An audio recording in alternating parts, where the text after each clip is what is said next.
संभल में एक 500 साल पुराना मंदिर मिला है जो पिछले 46 साल से बंद पड़ा हुआ था। 1978 में वहां दंगा हुआ था। उस दंगे में हिंदुओं के घर मकान पे कब्जा हुआ, खेत खलिहान पे कब्जा हुआ, उनके उद्योग व्यापार पे कब्जा हुआ, बहन बेटियों से छेड़छाड़ हुई, इसलिए हिंदू वहां से पलायन कर गए। तो पलायन जब कर गए तो उनके केवल जमीन जायदाद पे नहीं कब्जा किया बल्कि मंदिर पे भी कब्जा कर लिया, और वो 500 साल पुराना मंदिर है। मैं धन्यवाद दूंगा माननीय योगी जी को, मैं धन्यवाद दूंगा संभल के डीएम साहब को और उनके वहां के पुलिस कप्तान को कि जिन्होंने इस 500 साल पुराने मंदिर को खोज के निकाला है। मैं बार बार कहता हूं, अगर हम घटेंगे तो कटेंगे, और जहां जहां घटे वहां वहां कटे, और आज भी लगातार घट रहे हैं। घटने का मूल कारण 5 है।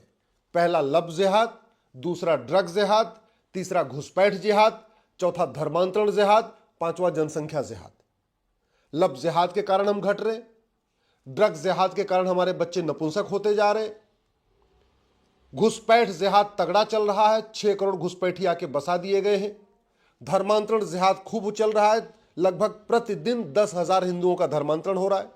और जनसंख्या जिहाद अपने चरम पे है, 90,000 बच्चे प्रतिदिन पैदा हो रहे हैं, उसमें से हिंदू मात्र 45,000 हैं, यानी 50-50 का रेशियो चल रहा है।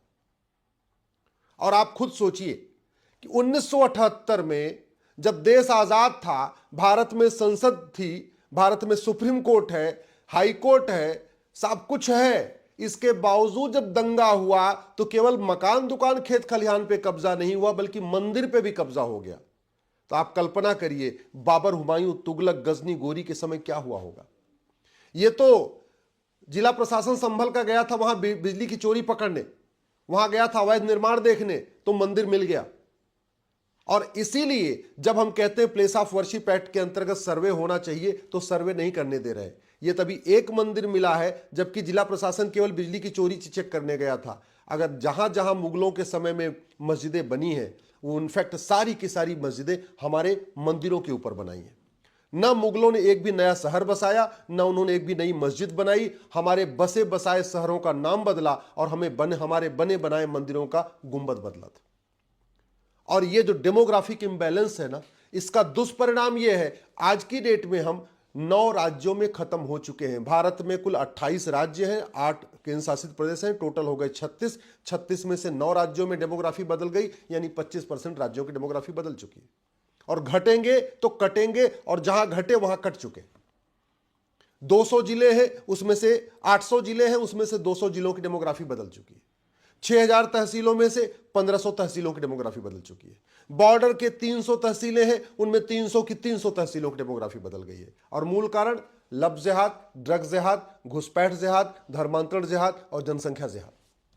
मैं अपने सारे जो हमारे अग्रवाल समाज के, माहेश्वरी समाज के, मारवाड़ी समाज के और जैन समाज के हमारे जितने भामाशाह हैं, जो पॉलिटिकल पार्टियों को चंदा देते हैं, नेताओं को चुनाव लड़ने के लिए चंदा देते हैं, मैं उनसे हाथ जोड़ के कह रहा हूं, एक बार आप जिसको चंदा देते हैं उनसे कहिए ये जो 5 तरीके का जिहाद चल रहा है इसके खिलाफ कानून बनाएं। नहीं तो याद रखिएगा, आपके पैसे से ये नेता चुनाव लड़ रहे हैं, ये सांसद विधायक भी बन रहे हैं, लेकिन ये जिहाद अगर जारी रहा तो याद रखिएगा 20 साल के बाद आपकी ही बहन बेटियों को ये जिहादी उठा ले जाएंगे। आप पैसा दे रहे हैं और पैसा दे के आप जिहाद को बढ़ावा दे रहे हैं। इसलिए कह रहा हूं, जिसको आप चंदा देते हैं, चाहे वो पॉलिटिकल पार्टी हो चाहे नेता हो, उससे कहिए जिहाद के खिलाफ कठोर कानून बनाए। मैं अपने सभी आचार्य परम पूज्य शंकराचार्य जी से निवेदन कर रहा हूं, डेमोग्राफी बहुत तेजी के साथ बदल रही है।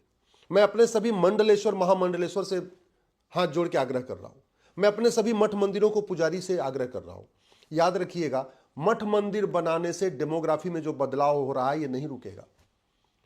राम कथा करने से, भागवत कथा करने से जो जनसंख्या विस्फोट हो रहा है ये नहीं रुकेगा, कानून ही बनाना पड़ेगा। आपके रामलीला करने से, गौशाला चलाने से ये जो डेमोग्राफी में बदलाव हो रहा है ये नहीं रुकेगा। आपके भंडारा करने से ये जो डेमोग्राफी में बदलाव हो रहा है नहीं रुकेगा। कथा करने से, कीर्तन करने से जो डेमोग्राफी में बदलाव हो रहा है नहीं रुकेगा। याद रखिएगा, धर्म की जय करने से अधर्म का नाश नहीं होता, अधर्म का नाश करने से धर्म की जय होती है। आप जो कुछ कर रहे हैं, गौशाला चला रहे हैं, मंदिर बना रहे हैं, कथा करा रहे हैं, भागवत कथा करा रहे हैं, भंडारा चला रहे हैं, ये सब धर्म की जय है। और धर्म की जय करने से अधर्म का नाश नहीं होता। और दूसरा ये भी याद रखिए, भगवान राम का अवतार धर्म की जय करने के लिए नहीं, अधर्म का नाश करने के लिए हुआ था। भगवान कृष्ण का अवतार धर्म की जय करने के लिए नहीं, अधर्म का नाश करने के लिए हुआ था। भगवान परशुराम जी का अवतार धर्म की जय करने के लिए नहीं, अधर्म का नाश करने के लिए हुआ था। आज की डेट में अधर्म का नाश करने का तरीका है बढ़िया कानून, कठोर कानून, सिंगापुर जैसा कानून, चीन जैसा कानून, अमेरिका जैसा कानून, यही तरीका है। भारत में अगर हमने अल्पसंख्यक को डिफाइन नहीं किया और बिना परिभाषा अल्पसंख्यक को डिफाइन किए अगर हमने ये मंत्रालय जारी रखा, आयोग जारी रखा और नियम कानून जारी रखा, तो याद रखिएगा, ये जो अल्पसंख्यक मंत्रालय है, ये धर्मांतरण मंत्रालय का काम कर रहा है। अल्पसंख्यक मंत्रालय में जितनी ज्यादा योजनाएं होंगी, जितना ज्यादा बजट होगा, धर्मांतरण उतना तेज होगा। हमने आज तक हेट स्पीच को डिफाइन नहीं किया और इसका नतीजा यह है कि जो हेट स्पीच फैलाने वाली किताबें हैं, उनके खिलाफ एफआईआर नहीं हो पा रहा है। हेट स्पीच देने वालों के खिलाफ एफआईआर नहीं हो रहा है। तो आप जिसको चंदा दे रहे हैं, आप उनसे बात करिए, सांसद विधायक से बात करिए, उनको कहिए हेट स्पीच डिफाइन करवाए ना, माइनॉरिटी को डिफाइन करवाए ना। आज तक हमने धर्म और रिलीजन को डिफाइन नहीं किया और नतीजा यह हुआ कि संविधान में लिखा हुआ है रिलीजियस किताब नहीं पढ़ाएंगे और हमारे जज उसका इंटरप्रिटेशन कर रहे हैं कि भागवत गीता नहीं पढ़ा सकते। भागवत गीता, रामचरितमानस, वाल्मीकि रामायण, सत्यार्थ प्रकाश, ये मजहबी किताब नहीं है, ये हमारे धार्मिक ग्रंथ हैं और संविधान कहता है रिलीजियस किताब को नहीं पढ़ाना। लेकिन हमने चूंकि रिलीजन और धर्म को डिफाइन नहीं किया, तो हो क्या रहा है, आर्टिकल 28 कहता है रिलीजियस किताब नहीं पढ़ाना और उसकी इंटरप्रिटेशन क्या हो रही है कि भगवत गीता भी नहीं पढ़ाना।